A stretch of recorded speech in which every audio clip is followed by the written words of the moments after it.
The gate went up on a Tuesday morning in early October, and by Tuesday afternoon, my phone was ringing off the hook. I want to be clear about something before I tell you this story. I am not a confrontational person by nature. I was raised by a father who believed in quiet persistence and a mother who kept meticulous records of everything. Every receipt, every letter, every handshake agreement that was later put into writing. Between the two of them, they gave me a philosophy that has served me well in life. Document everything. Know your rights thoroughly. Act with patience. And let the paperwork do the talking when the moment finally arrives. That moment arrived on a Tuesday in October, and the gate I installed at the entrance to my private lake road was the paperwork speaking at full volume. Let me back up about 4 years, because that is where this story really begins. I purchased the Callaway Lake property in the spring, after what felt like a lifetime of searching for exactly the right piece of land. The property consisted of 47 acres of rolling meadow and mature forest surrounding a private lake of roughly 12 acres. The lake itself was spring-fed and remarkably clear, the kind of water you could look straight through to the sandy bottom, even at the deepest points near the center. There was a modest cabin on the northern shore that I immediately began renovating, and a gravel road running from the county highway all the way to the cabin and the small dock on the western bank. That road, 1,214 feet of it, gravel-packed and gated at the highway end when I purchased the property, was entirely on my land. The deed was unambiguous.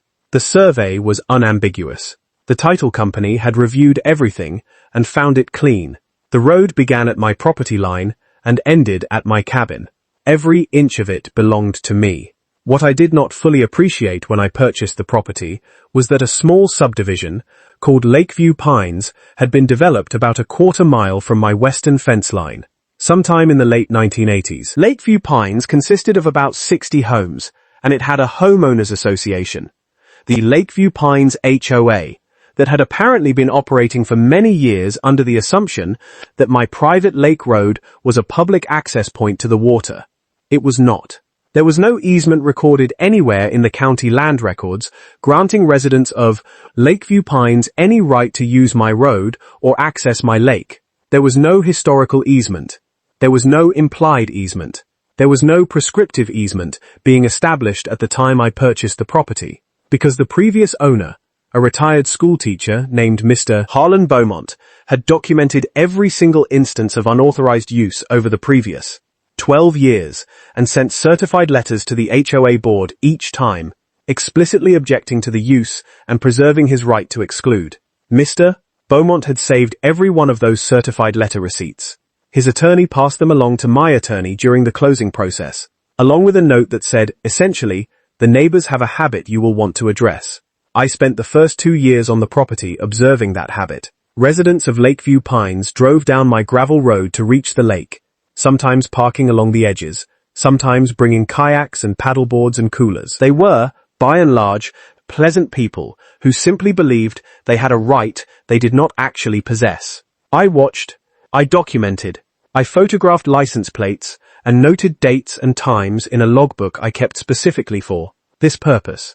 My attorney sent 2 letters to the HOA board during this period, both via certified mail, both explicitly stating that the road and the lake were private property, both requesting that the HOA communicate this to its residents and cease the unauthorized use. The HOA board acknowledged the first letter with a vague reply about community access. Traditions. The HOA board did not reply to the second letter at all. And so, in the 3rd year, I began the deliberate process of planning the gate installation. I want to pause and explain why I did not simply go down to the road and wave people away on a daily basis. The answer is straightforward. I wanted a permanent solution, not a daily negotiation. I wanted my property rights established not through argument, but through documentation, proper legal process, and physical infrastructure.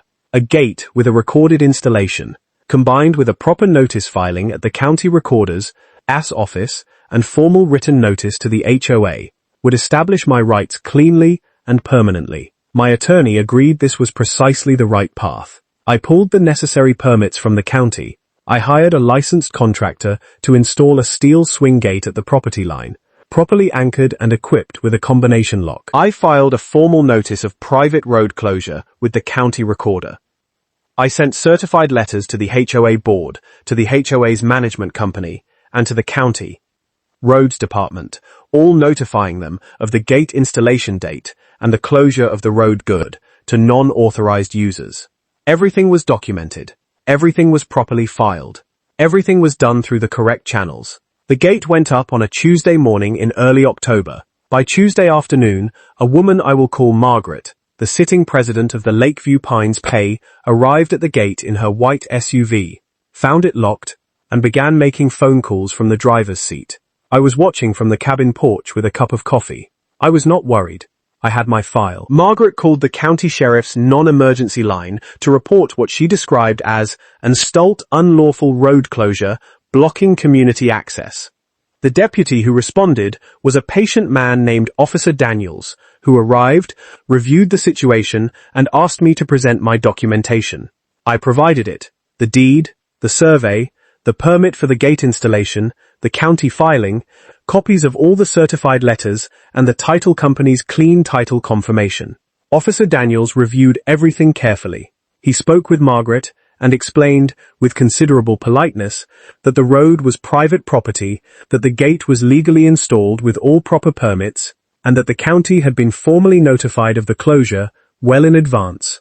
There was no unlawful road closure. There was simply a property owner exercising rights that had always existed.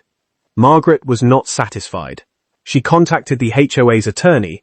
The HOA's attorney wrote a formal letter to my attorney suggesting that a prescriptive easement had been established through years of continuous, open, and uninterrupted use by Lakeview Pines residents. My attorney replied with photocopies of every certified letter Mr. Beaumont had sent over 12 years, every delivery receipt, and every documented objection. Prescriptive easements cannot be established against a property owner who has consistently and formally objected to the use. Mr. Beaumont had objected consistently, with receipts going back over a decade. I had continued that objection, also with receipts. The chain of documented objection was entirely unbroken. The HOA's attorney went quiet. There was a period during which I assumed the matter might escalate through some additional channel, and I was prepared for that. My file was thorough. My documentation was complete. My permits were valid. My title was clean. I had done everything correctly and was prepared to defend my position through whatever process became necessary. But the escalation never came. What came instead, about 6 weeks after the gate went up, was a letter from the HOA board, sent via certified mail, stating that after consultation with their legal counsel, the board had advised all Lakeview Pines residents that the road was confirmed private property, and that access was not available to subdivision homeowners. I read that letter twice. Then I placed it carefully in the file, which I keep in a fireproof cabinet in the cabin office, alongside every other document in this story. The gate has stood for well over a year now. The lake is quiet.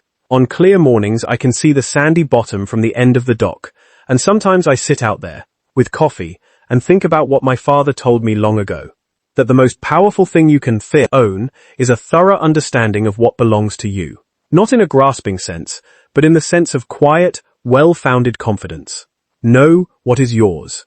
Understand the documents. Follow the proper process. The outcome takes care of itself. I have made several improvements to the property since then. A proper dock extension with a sun deck, a small storage barn near the cabin, a wildflower meadow along the eastern fence line that I planted last spring, which has drawn remarkable numbers of butterflies and songbirds through the summer months. The lake is stocked with bass and crappie, and I have begun hosting small fishing weekends for Dork. Family and close friends who appreciate the quiet. People sometimes ask whether I felt regret about closing the road. My honest answer is no. Not because I lack empathy for neighbors who had grown accustomed to something over many years, but because property rights that are not actively maintained have a way of quietly eroding over time. Mr. Beaumont spent 12 years defending that road through patient documentation and certified letters. The least I could do was honor what he so carefully preserved. The gate stands. The lake is clear and still, and somewhere in the Lakeview Pines HOA records, there is a legal opinion confirming exactly what the county deed had said all along. Sometimes the paperwork is the whole story. and sometimes the whole story is worth telling.